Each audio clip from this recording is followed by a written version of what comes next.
Hello, trading is closed on June 5th, 2019. By next week, I hope to be back up to full steam. Let's just go over today's action. We had a target. I said I thought it wouldn't print because we gapped up, started low, rallied all day long.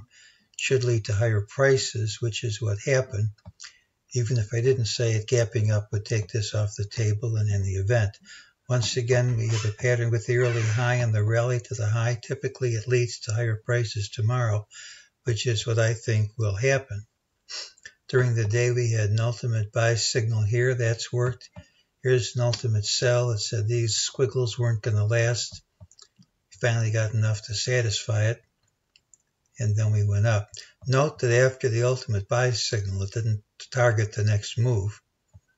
It just means ultimately, eventually, higher prices would print.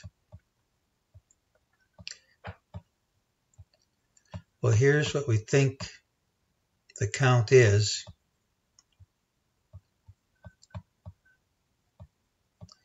We have this as 5. I don't know why it wants to give me a hard time. We have this as A and this is B, but this doesn't have to be B. It could be ABC for B.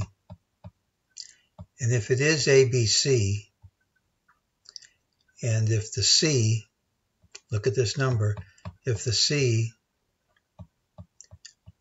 if this is A, B, C, and C is about twice A, I think the 28.75 target is very realistic for this leg.